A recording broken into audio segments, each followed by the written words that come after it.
This presentation from the European Jumps Hurdles Symposium in Falun, Sweden, elite coach Jeremy Fischer talks about progression from under 23 level to elite level. We have these great junior teams, we go to world championships, we medal, and very few of them make world championship teams, make Olympic teams. Coach Fischer identifies some of the factors that help athletes progress and some which hinder them. He also looks at some of the commonalities that he's discovered between elite level jumpers, which have informed his coaching practice.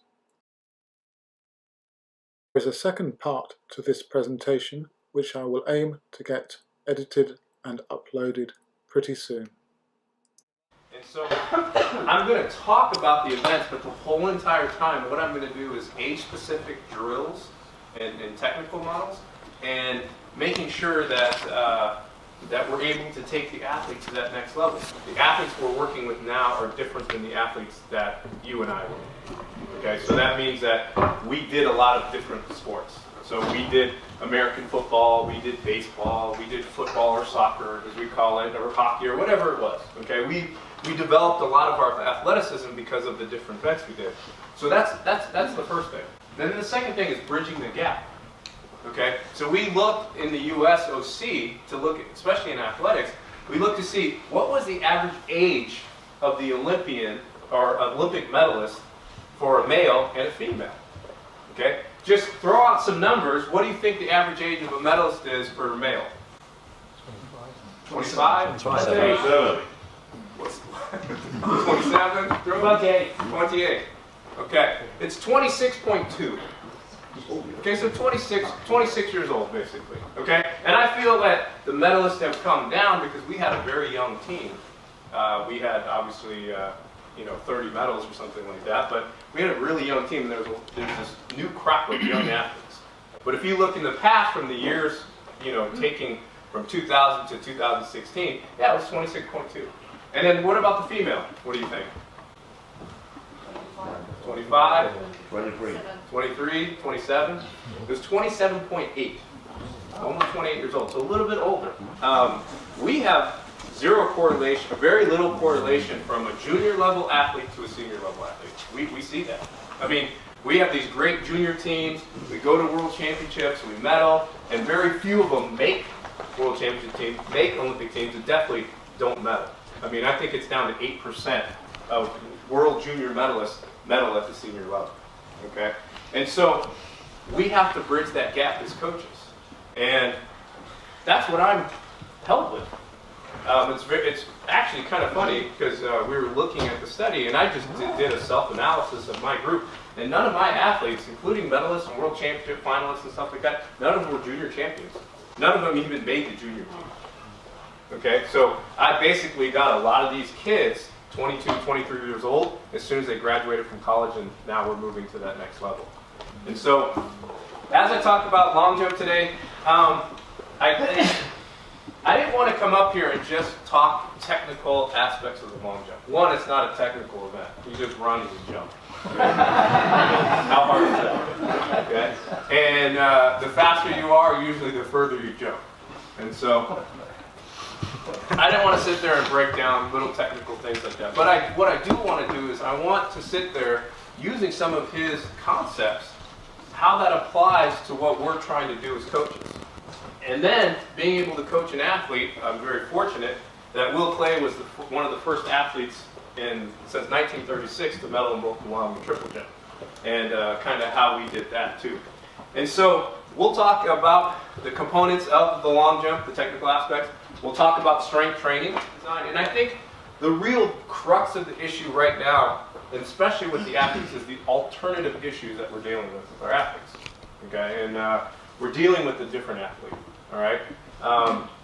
If you talk to Carl Lewis's coach, okay, who went and he did presentations all over the world, he never talked about the penultimate. He didn't have to. Okay, because that was just a natural tendency of an athlete back in the day. We jumped over creeks, we jumped up into trees, we did all these things that allowed us to teach ourselves how to jump. Brittany Reed's perfect example, basketball player, her whole entire life. What she does, I didn't teach that.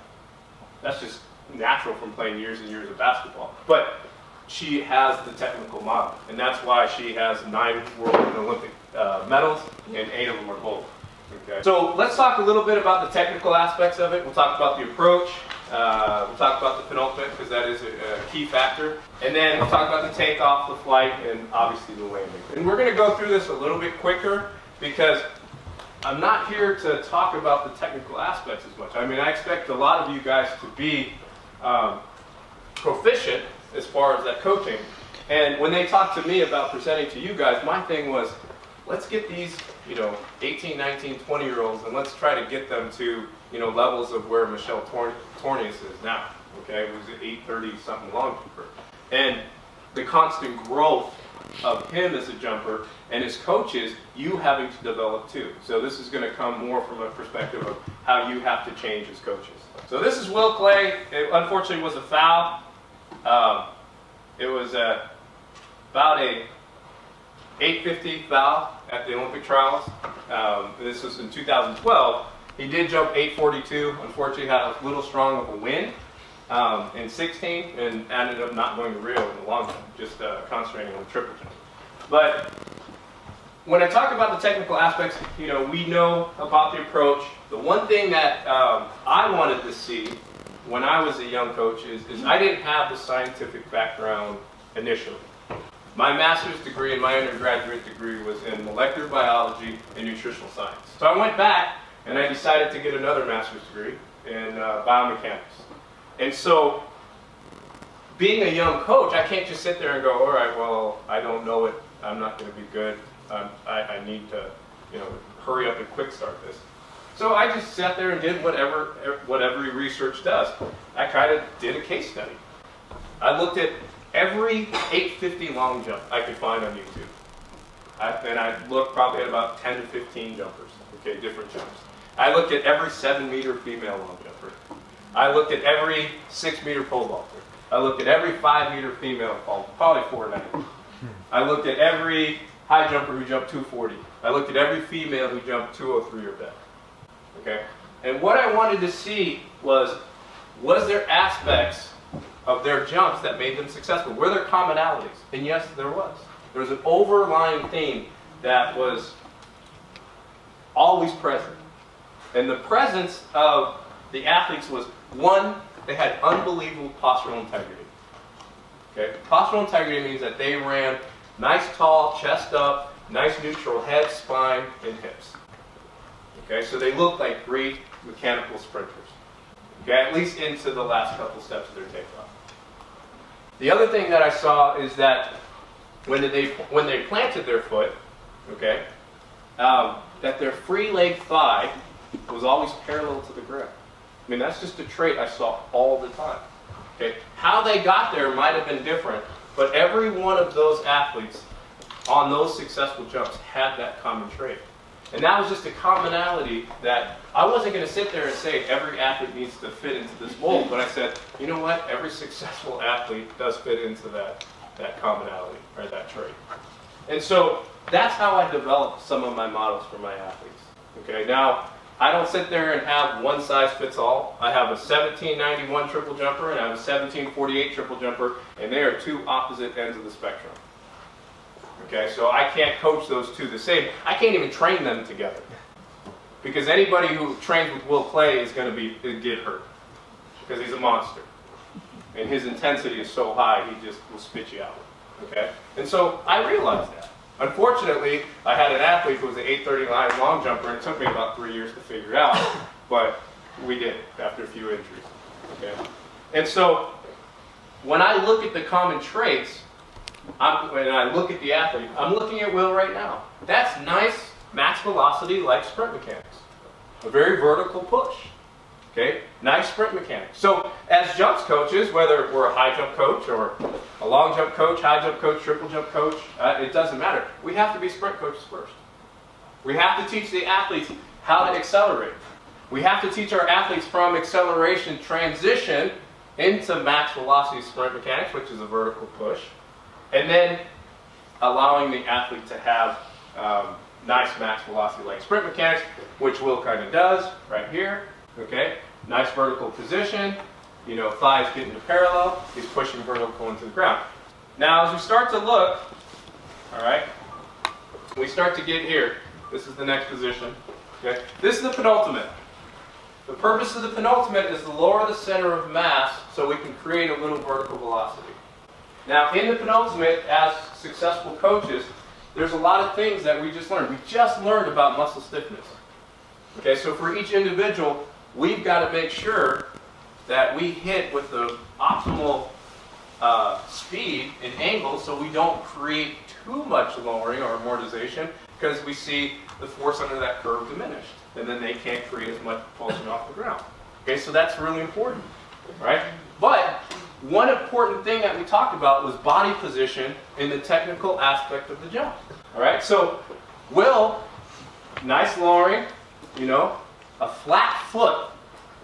Okay, so we learned a flat foot penultimate. Okay, what happens if we land on our toe? We're on the ground for too long. We have to wait for the heel to come back down, fire back down. The longer we are on the ground, the worse. Okay, especially in that penultimate. All right, and it increases braking. So we're slowing ourselves down, and we don't want to do that. Okay, now we'll move ahead a little bit, and of course I'm going to get nitpicky with this. Now he's straight over his, right there. He's over his support leg. Okay. Now, you saw, Will has lost his postural integrity. You see his chest. Is it straight up and down? No. Slightly forward, right? Okay? And, again, for every action, there's an equal and opposite reaction. Okay? I can tell you from there that we're going to have poor effects in the flight because of the position in this penultimate. Not just because I've seen this video 1,000 times, but we understand the principles of, you know, biomechanics. All right? So if I'm forward and I've lost postural integrity at my penultimate, what's going to probably happen when I'm at the board? Am I going to be able to be in this nice position? Because we just learned that that impulse at that time on the ground is only 0.14 seconds. Okay? Well, 0.12 to 0.16 depending on the athlete. But we know most of the time 0.14 is what we're looking at. So I'm not going to have time to put my foot on the board and correct myself to go back. It's not going to happen. Okay? And so we get to the next clip, and exactly what happens, unfortunately. Oh, another side note, sorry. This is the 2 meter line right here. And you see Will's at about 225, 230 for that. And that's probably pretty good for where he is, right? I apologize, I don't know it in centimeters, but Will has a 34-inch inseam, okay?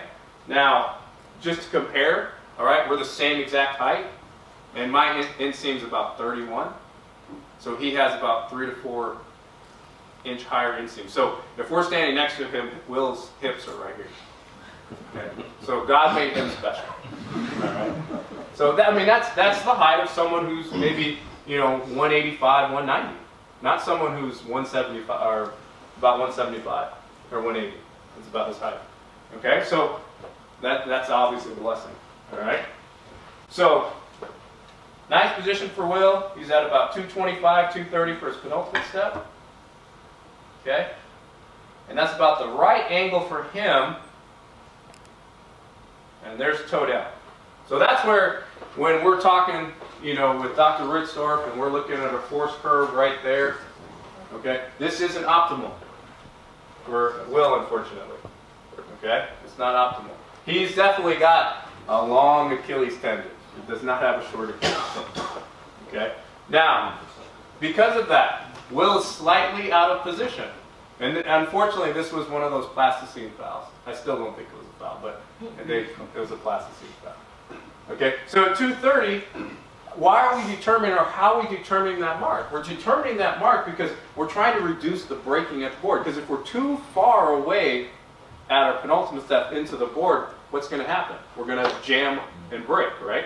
If we're too close, what's going to happen?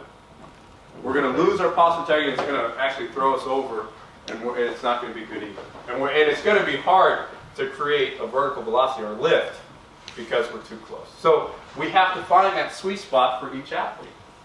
All right? And so for Will, it was basically at about 230.